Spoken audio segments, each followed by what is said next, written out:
آمین۔ ساری تعریفیں کبریائی عظمت اللہ وحدہ لا شریک کے لیے، بے شمار درود و سلام نبی کریم احمد مجتبیٰ محمد مصطفیٰ محمد کریم صلی اللہ وعلی آلہ وسلم کے لیے۔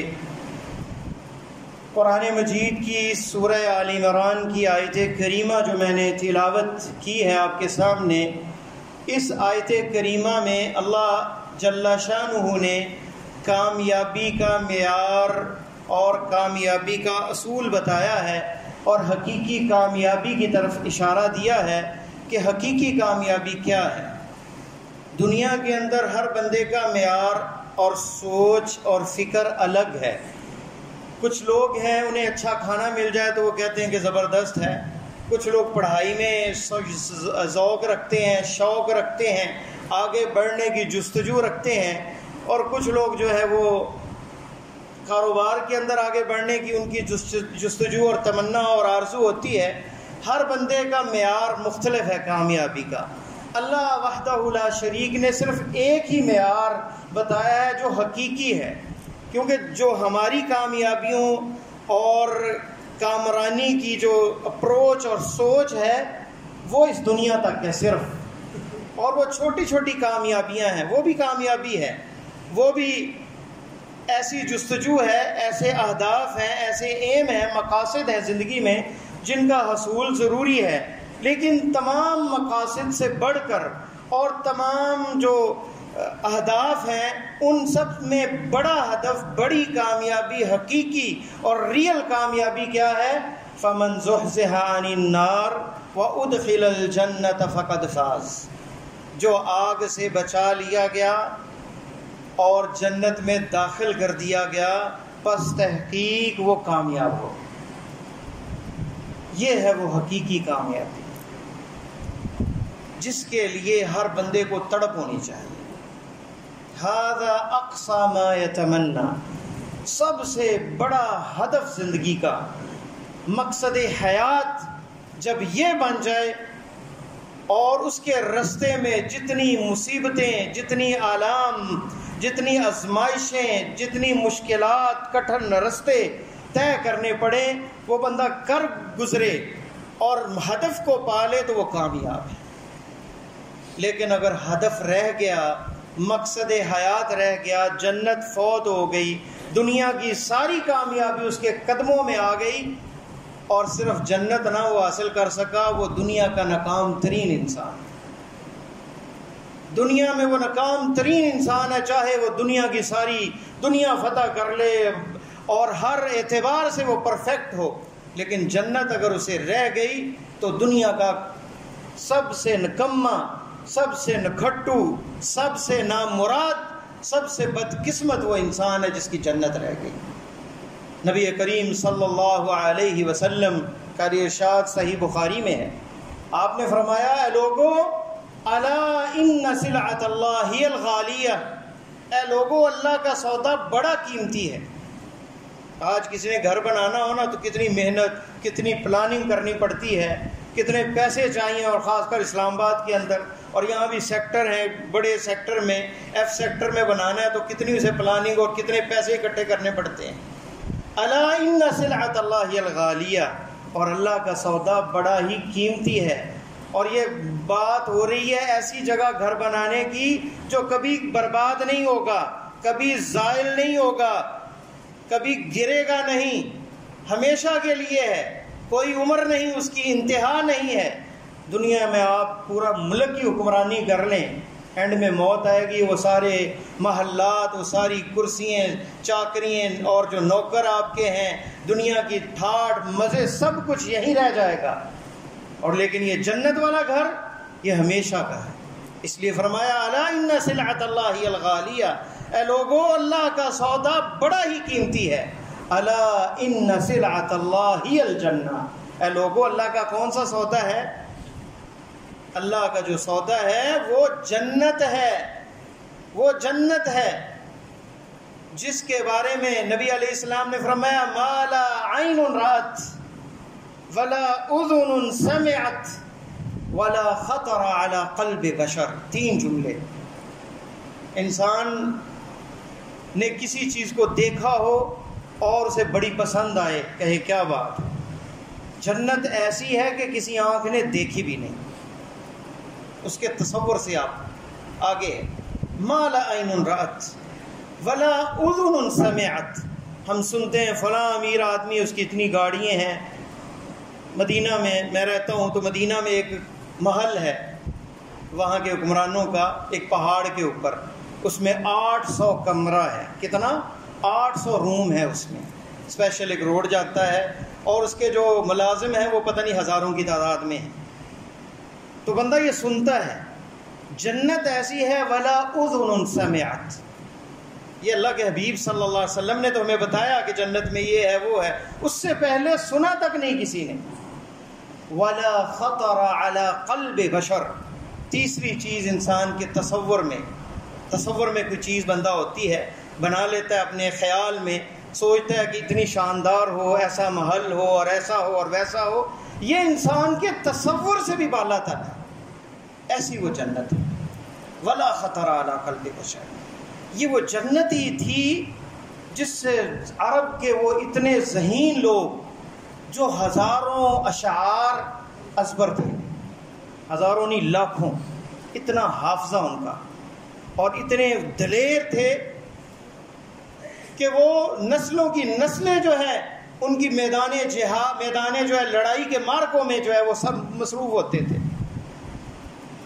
وہ بدو قوم، اجڑ قسم کی، دنیا کے پیچھے مرنے والے، جب اسلام کی روشنی آتی ہے ان میں، وہ جوا، وہ بچیوں کو ذبح کرنا، وہ بچیوں کو زندہ درگور کر دینا، وہ جو رسیا تھے، شراب کے عادی ہو چکے تھے، گھروں میں مٹکے بھرے ہوتے تھے، چھوڑنا ممکن نہیں تھا۔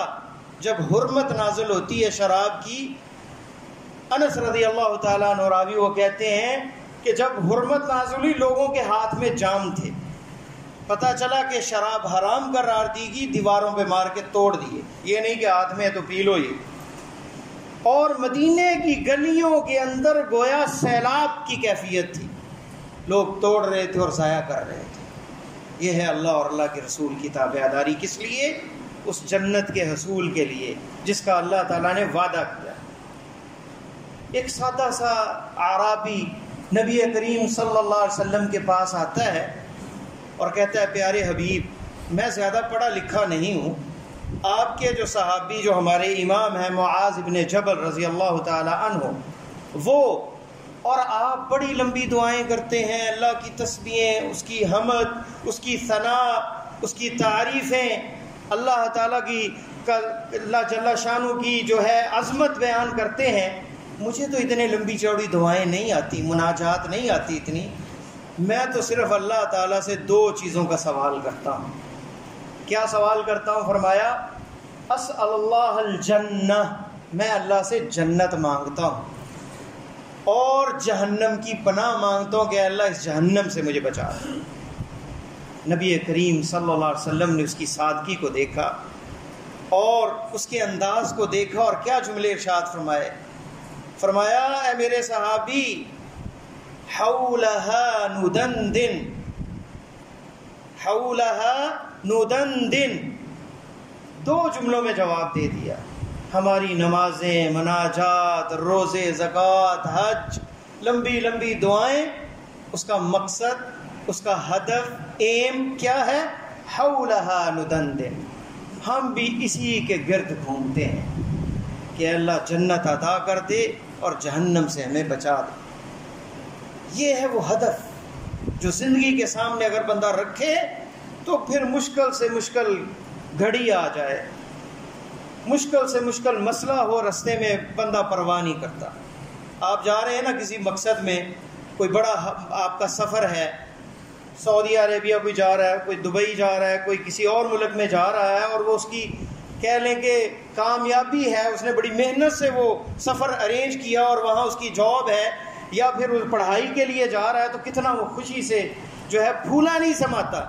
رستے میں اسے لائن میں لگنا پڑتا ہے، بس اوقات ایروپلین لیٹ ہو جاتا ہے، جو کراچی جاتے ہیں گاڑی میں جو ہے وہ بڑی مشکل سے کھڑے، جگہ نہیں ملتی بسا اوقات، کہیں جانا ہے کھڑے ہو کے سفر کرتا ہے، بندہ لیٹ جاتا ہے کہیں تھک کے گاڑی میں، تو کہتا ہے کہ سفر ہے معمولی ہے، گزر جائے گا، آگے منزل آنے والی ہے۔ تو جب منزل اتنی عظیم ہو کہ وہ جنت، صحیح مسلم میں حدیث ہے کہ ایک بھیڑ کو، مینڈے کو لایا جائے گا جنت اور جہنم کے درمیان، اور کہا جائے گا لوگوں یہ موت ہے، آج اسے ذبح کیا جا رہا ہے، اس کے بعد کسی کو موت نہیں آئے گی، جنت والے ہمیشہ جنت میں رہیں گے اور مزے میں رہیں گے، اور جہنم والے جو ہیں وہ جہنم میں رہیں گے، جو کافر ہیں، جو موت جن کی اسلام پہ نہیں آئی، یا جن کے دل میں ذرہ برابر ایمان نہیں، کیونکہ جو ایمان والا ہے وہ گناہوں کی سزا بھگت کر، اور اگر موحد اور توحید والا ہے اور اگر اس کے دل میں ذرہ برابر بھی ایمان ہے تو اسے جہنم سے نکال لیا جائے گا، اور پھر آخر میں وہ جنت میں جائے گا۔ اور پھر ایک روایت میں آتا ہے کہ فرشتے انہیں اعضائے وضو سے پہچانیں گے، انہیں آگ نہیں جلائے گی جہنم میں، اعضائے وضو سے، یعنی نمازی حضرات بھی جہنم میں جا سکتے ہیں اگر وہ حقوق العباد میں فیل ہو گئے، لوگوں کے حقوق غصب کیے، کسی سے زیادتی کی، کسی سے ظلم کیا، کسی کی بے عزتی کی، کسی کی غیبت چغلی کی، کسی کا ناجائز مال جو ہے وہ کھینچ لیا، دھوکہ اور فراڈ کیا۔ صرف نماز پڑھ لینے سے کامیابی نہیں ملنی، سارے ہی امتحان ہیں، حقوق العباد میں بھی کلیئر ہونا چاہیے، کلین چٹ ہو، اس کے علاوہ جو ہے حقوق اللہ کے اندر بھی وہ پورا ہو۔ کمیاں کوتاہیاں رب معاف کرنے والا ہے، لیکن حقوق العباد تو معاف نہیں ہوں گے۔ حتیٰ کہ شہید کے بارے میں فرمایا پہلا خون کا قطرہ زمین پہ گرتا ہے اور اللہ جل شانہ اس کے سارے گناہ معاف فرما دیتے ہیں، اور فرمایا الا الدین، قرض معاف نہیں ہوتا، لوگوں کے حقوق معاف نہیں ہوتے۔ کتنے ایسے لوگ ہیں ان کا بہانہ ہی ذریعہ یہ ہے، قرض فلاں سے لیا فلاں سے لیا اور دینے کا نام ہی نہیں لیتا۔ تو ساری چیزیں جو ہیں ان پہ نظر ہو، ساری چیزوں پہ نظر ہو، پھر کامیابی ہوگی۔ تو یہ صحابی بھی جو تھے انہیں جنت میں جانے کا شوق تھا۔ ایک صحابی آتے ہیں نبی علیہ السلام کے پاس اور کہتے ہیں دلنی علی عمل، مجھے ایسا عمل بتائیں کہ میں جنت میں چلا جاؤں۔ اور دوسرے آتے ہیں وہ کہتے ہیں کہ اے نبی اللہ مجھے ایسا عمل بتائیں جس سے مجھے اللہ کی محبت حاصل ہو جائے اور لوگوں کی بھی محبت حاصل ہو جائے، لوگ بھی میرے گرویدہ بن جائیں، آگے پیچھے ہوں، میری عزت کرنے والے، مجھے چاہنے والے، مجھ سے پیار کرنے والے، جہاں جاؤں مجھے جگہ دیں اور اللہ کا بھی محبوب بن جاؤں۔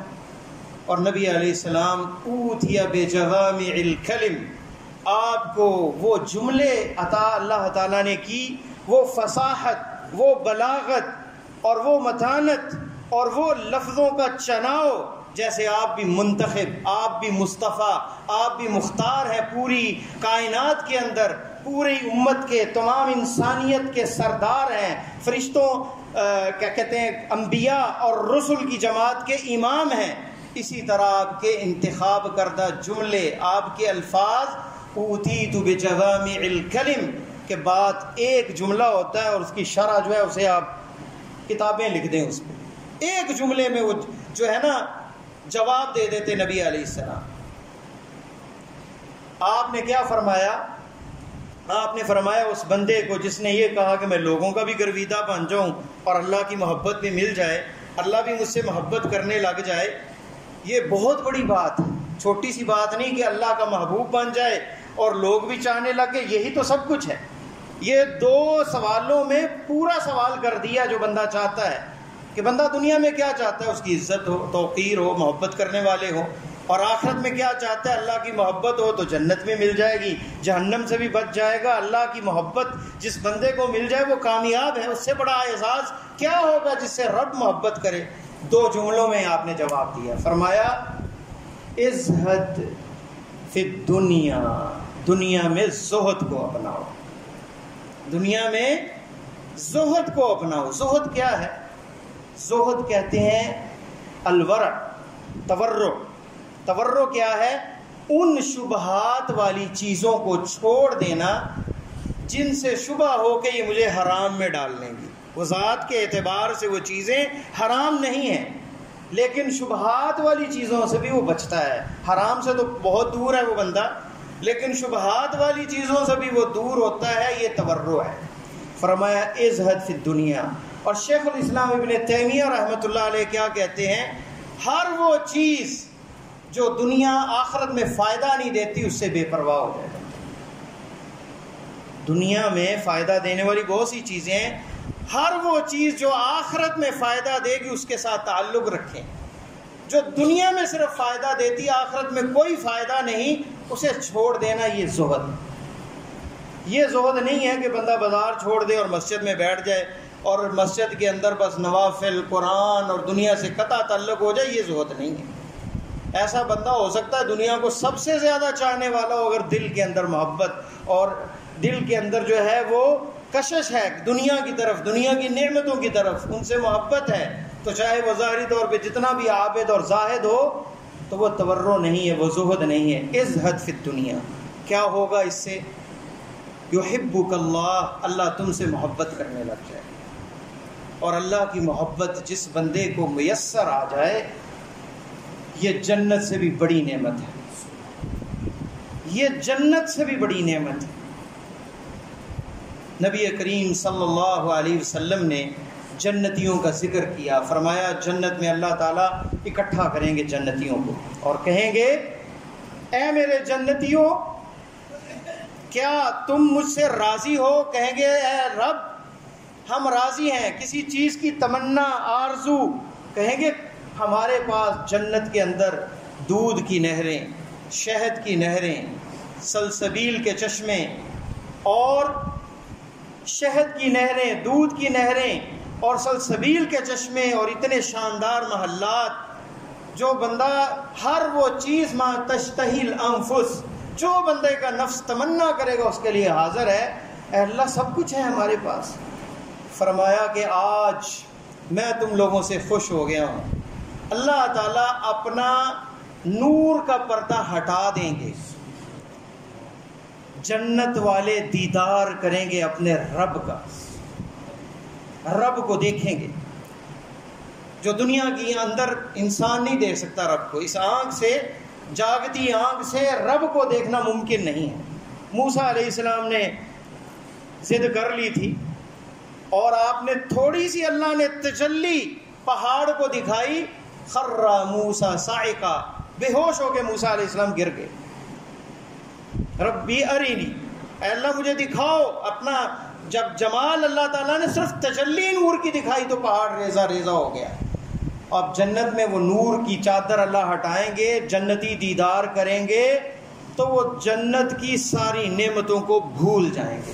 اتنی رب کے دیدار میں انہیں لذت، وہ سرور اور وہ پرکیف ہے جو ہے کیفیت طاری ہوگی کہ جنت کی ساری نعمتیں انہیں حقیر نظر آئیں گی رب کے دیدار کے ساتھ۔ اس رب نے جس نے پوری کائنات کو بنایا، اس لیے پیارے حبیب صلی اللہ علیہ وسلم اپنے رب سے یہ سوال کیا کرتے تھے، اللہم انی اسألک لذت، اے اللہ مجھے اس لذت کا تجھ سے سوال کرتا ہوں جو تیرے دیدار کو دیکھ کر، تجھے تیرے چہرے انور کو دیکھ کر مجھے حاصل ہوگا، والشوق الی لقائک، اور وہ شوق اپنے رب سے ملاقات کا۔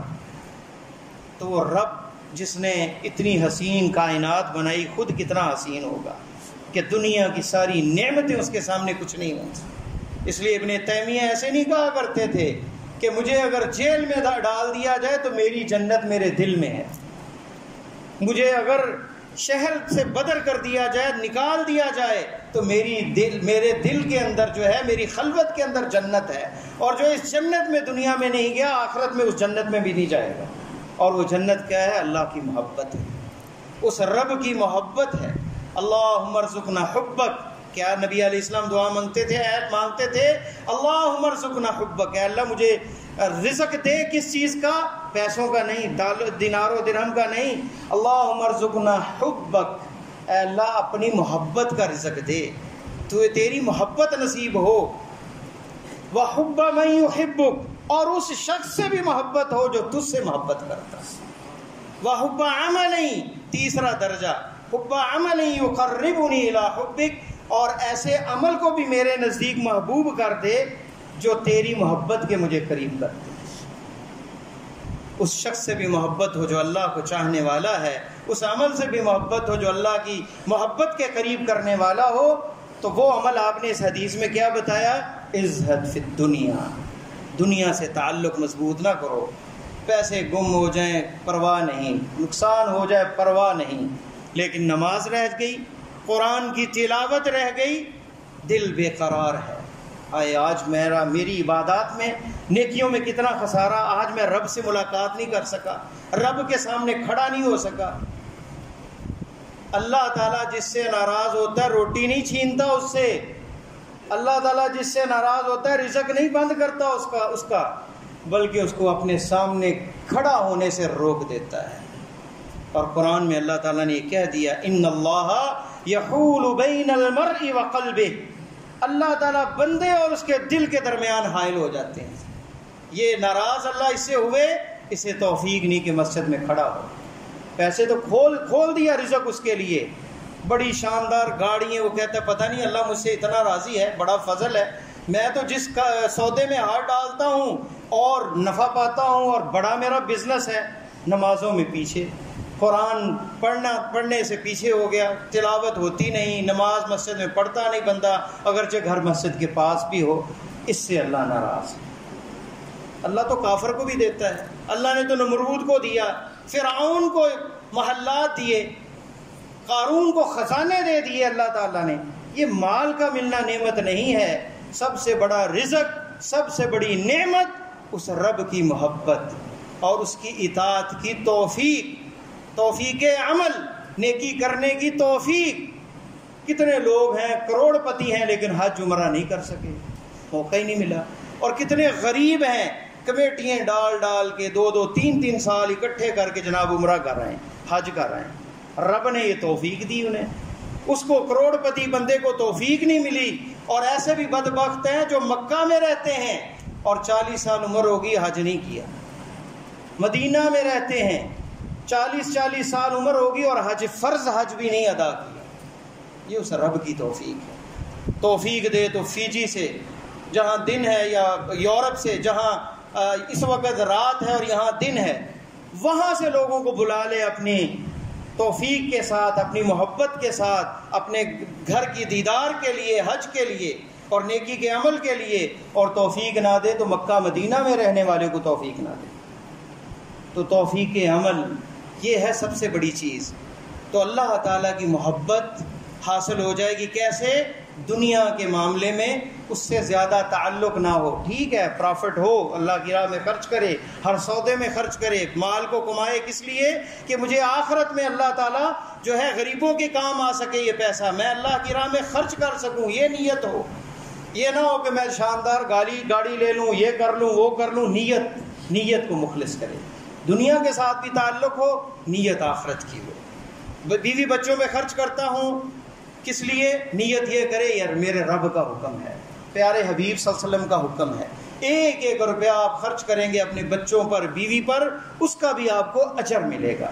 کوئی بھی کام ہے، اس لیے نبی علیہ السلام نے کو حکم ملا قرآن مجید میں، اللہ تعالیٰ نے کہا قل، اے نبی کہہ دیجئے، ان صلاتی، میری نماز، و نسکی، میری قربانی، و محیایا، اور میری زندگی، میرا جینا مرنا، و مماتی، مرنا، شب و روز، لیل و نہار، میری گھڑیاں، للہ رب العالمین، سب کچھ ایک اللہ کے لیے، لا شریک لہ، جس کا کوئی شریک نہیں، وبذالک امرت، اسی کا مجھے حکم ملا ہے، وانا اول المسلمین، اور میں سب سے پہلا تابع دار ہوں۔ دوسری چیز جو آپ نے بتائی لوگوں کی محبت کیسے ملتی، فرمایا وزہد فیما عند الناس، لوگوں کے پاس جو نعمتیں ہیں اس سے بھی بے پرواہ ہو جائے۔ لوگ جو ہے اس بندے سے محبت نہیں کرتے، لوگوں کو محبت مال سے ہے، اور جو نعمتیں لوگوں کے پاس بندہ چاہے میرے پاس بھی آ جائے تو لوگ پھر اس بندے کو پسند نہیں کرتے۔ لیکن ایک بندہ پرواہ نہ کرے ان چیزوں کی، لوگوں کے پاس جو کچھ بھی ہے، اور وہ لوگوں کی خدمت کرنے لگ جائے، جیسا کہ ایک عربی شہر میں آیا، اس نے کہا یہاں کا سردار کون ہے؟ کہنے لگے حسن بصری۔ کس وجہ سے سرداری ہے؟ کہنے لگے کہ یہ لوگوں کو علم بانٹتا ہے، لوگ محتاج ہیں اس کے علم کے، اور یہ لوگوں سے مستغنی ہیں، ان کا محتاج نہیں، ان سے کسی چیز کا انہیں کوئی طمع اور لالچ نہیں، اس وجہ سے یہ سردار ہیں ان کے۔ تو لوگوں کے پاس جو ہے پہلی جو چیز ہے، دل کا اگر تعلق دنیا سے ہو جائے تو اللہ کی محبت کے لیے جو ہے دل، اللہ تعالیٰ اسے پسند کرتے ہیں جو خالص ہو۔ تو جس میں دنیا بھی سمائی ہو، اللہ کی محبت کیسے سما سکتی ہے؟ اس لیے پہلی چیز جو ہے زہد میں کیا ہے کہ دنیا کی محبت سے خالی ہو تو رب کی محبت آئے گی۔ لوگوں کی محبت اس وقت ملے گی کیونکہ انسان مال سے بہت محبت کرتا ہے، اور اگر دوسرے کو بھی پتہ چلے یہ بھی اس مال کو کھینچنے والا ہے، اس سے نفرت ہو جائے گی۔ لیکن اگر بے پرواہ ہو جائے تو لوگ بھی اس کی عزت کرنے لگ جاتے ہیں۔ تو سب سے بڑا ہدف زندگی کا کیا ہے؟ جنت میں جانا اور جہنم سے بچنا۔ اللہ سے دعا ہے کہ اللہ خاتمہ ایمان پہ فرمائے اور دنیا آخرت ہماری آسان فرمائے۔ اقول قولی ھذا واستغفر اللہ لی ولکم ولسائر المؤمنین فاستغفر